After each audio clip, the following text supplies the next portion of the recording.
Hello friends, இன்றைக்கி ஒரு wedding anniversary cake எப்படி பண்ணேன் அப்படின்றத இந்த வீடியோவில் பார்க்கலாம். ஸோ இது ஒரு 1/2 kg red velvet cheese cream frosting cake. Client cream cheese frosting கேட்டிருக்கிறதுனால நம்ம வந்து ஃபில்லிங்ஸ்க்காக க்ரீம் சீஸ், அப்புறம் white chocolate ganache, white choco chips எல்லாம் கொடுத்து க்ரம் கோட்டிங் முடிச்சுக்கலாம். க்ரம் கோட்டிங் முடிச்சதுக்கப்புறமா மெயின் கோட்டிங் ஸ்டார்ட் பண்ணிக்கலாம். மெயின் கோட்டிங் பண்ணும்போது நம்ம மெயின் கோட்டிங்கில் ஷார்ப் எட்ஜஸ் எடுக்க வேணாம். பிகாஸ் கிளைண்ட் கொடுத்த ரெஃபரன்ஸ் இமேஜில் மெயின் கோட்டிங்கில் ஷார்ப் எட்ஜஸ் இல்லை. ஸோ ஷார்ப் எட்ஜஸ் இந்த கேக்குக்கு தேவைப்படலை. அதனால் ஒர்க்குமே ஈஸியாக முடிஞ்சிடுச்சு.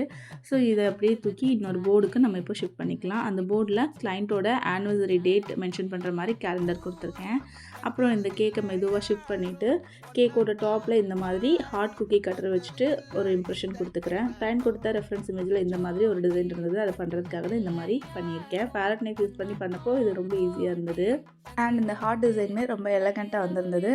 இதெல்லாம் நீட்டாக முடிச்சதுக்கப்புறமா கேக்கோட டாப்பில் நம்ம வந்து கிளைண்ட் சொன்ன அந்த வேர்டிங்ஸ் எழுத போகிறோம். என்ன வேர்டிங் சொன்னாங்க அப்படின்னா ஹப்பி கேக் அப்படிங்கிறது சொல்லியிருந்தாங்க. அதுவும் சூப்பராக எழுதியாச்சு. அப்புறமா கேக்கோட சைட்ஸில் இந்த மாதிரி பைப்பிங் பேக் யூஸ் பண்ணிவிட்டு ஹார்ட் ஷேப் டிசைன்ஸ் கொடுத்துக்கிறேன். தென் வந்து கொஞ்சமாக ஹார்ட் சர்க்கிள்ஸ் ரெடி பண்ணியிருந்தேன். அதை கேக்கோட சைட்ஸில் அரேஞ்ச் பண்ணிவிட்டு அதையுமே டெக்கார் பண்ணிக்கலாம். ஃபைனலி கேக்கோட அவுட்புட் பார்க்குறதுக்கு இந்த மாதிரி தான் இருந்தது. உங்களுக்கு வந்து கேக் டிசைன் பிடிச்சிருந்தா லைக் பண்ணுங்கள். அண்ட் உங்களோட லவ் ஒன்ஸ்க்கு இந்த மாதிரி சர்ப்ரைஸ் பண்ணணும் அப்படின்னா ரியா ஹோம்மேட் கேக்ஸை காண்டாக்ட் பண்ணுங்கள். காண்டாக்ட் நம்பர் ஸ்க்ரீனில் கொடுக்குறேன். தேங்க்யூ.